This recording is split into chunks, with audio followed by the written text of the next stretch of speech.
belajar prakarya.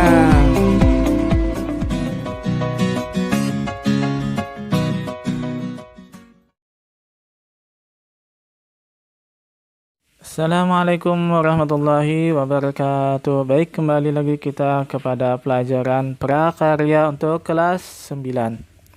Insya Allah ini akan menjadi materi terakhir prakarya untuk kelas 9 di semester 2. Karena untuk selanjutnya itu akan ada ujian madrasah. Jadi ingat selalu belajar dan berdoa sebelum kita mengerjakan soal pada ujian madrasah.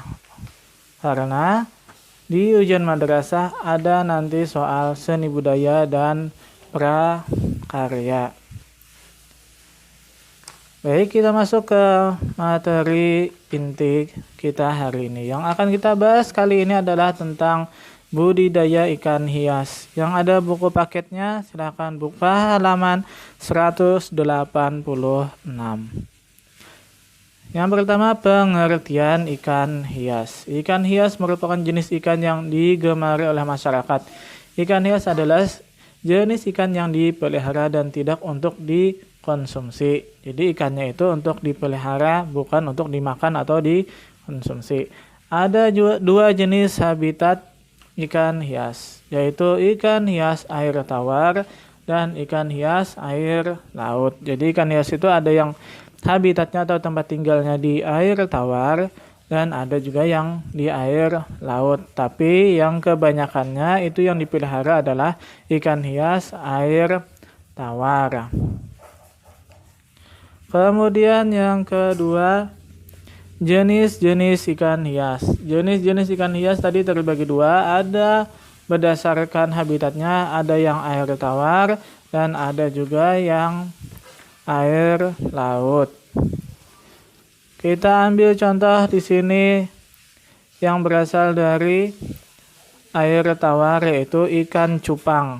Ya, yang paling banyak dipelihara zaman sekarang ini adalah ikan cupang. Ada dua jenis ikan cupang, yaitu ikan cupang aduan dan ada juga ikan cupang hias. Jadi ikan cupang itu ada yang untuk diadu dan ada juga untuk hiasan. Kemudian ada ikan koi.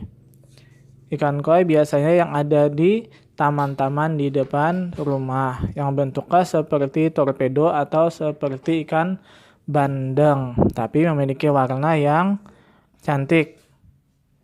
Kemudian yang ketiga, contohnya ada ikan moli. Ikan moli bersifat omnivora dan memiliki ukuran tubuh maksimal 12 cm melalui mutasi dan persilangan. Hingga kini sudah ada banyak varietas ikan moli yang beredar di pasaran dengan warna dan bentuk tubuh yang beragam. Jadi ikan moli ini terbuat atau tercipta karena ada kawin silang antar ikan hias. Kemudian kita ambil contoh lagi, di sini ada ikan arwana. Ikan arwana memiliki sisik yang unik sehingga dapat memikat siapa saja yang melihatnya. Ikan arwana termasuk ikan hias yang paling mahal. Kemudian kita ambil lagi contohnya, di sini ada ikan gopi. Ikan gopi bersifat omnivora dan memiliki panjang tubuh sekitar 5-6 cm. Ciri-ciri di antaranya memiliki sirip berwarna-warni, yaitu merah, kuning, hijau, biru, hingga warna yang sangat berkombinasi. Bentuk ekornya sangat menarik, menyerupai kipas, membulat, dan melebar. Jadi gopi ini kurang lebih saja dengan ikan cupang. Tapi biasanya kalau ikan cupang itu siripnya atas, bawah, dan ekor. Kalau ikan gapi yang memikatnya itu adalah ekornya yang sangat cantik. Baik, itu sebagian dari contoh jenis-jenis ikan hias yang biasa dikembangbiakan atau dibudidayakan.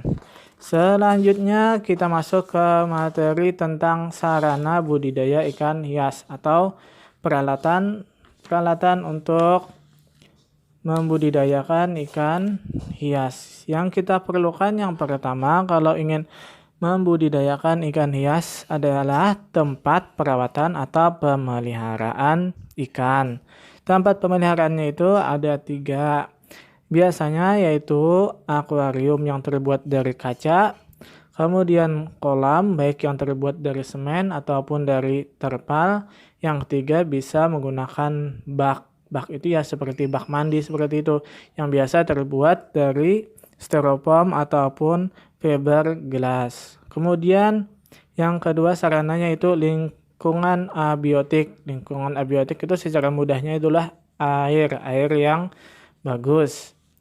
Kemudian yang ketiga pakan atau makanan. Pakan untuk ikan itu ada 2 jenisnya, ada pakan alami dan pakan buatan. Contohnya pakan alami misalnya jentik nyamuk, cacing sutra, serangga, dan lain sebagainya.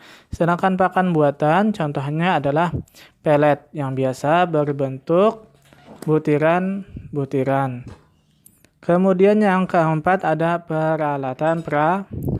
Contohnya peralatan misalnya selang ataupun serokan, ember, dan juga mangkok serta peralatan yang berguna untuk budidaya ikan. Terakhir yang kelima, sarana yang paling penting yaitu bibit atau benih.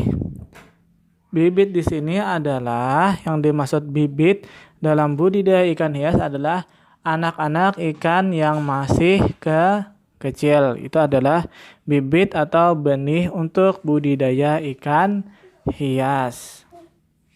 Benih atau bibit ikan hias yang bagus biasanya yang berumur 7 hari. Dipilih benih atau bibitnya itu yang sehat. Ciri-cirinya yaitu dia berenang dengan gesit dan lincah. Itu adalah ciri-ciri benih atau bibit yang sehat, yang bagus. Baik, kiranya sampai sini saja untuk materi kita pada pertemuan kali ini.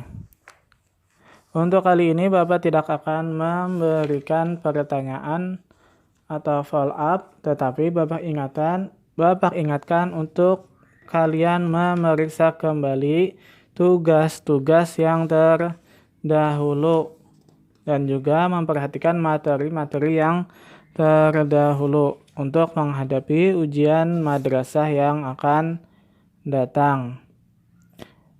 Baik, sampai sini saja. Bapak ucapkan salah hilaf, mohon maaf. Assalamualaikum warahmatullahi wabarakatuh.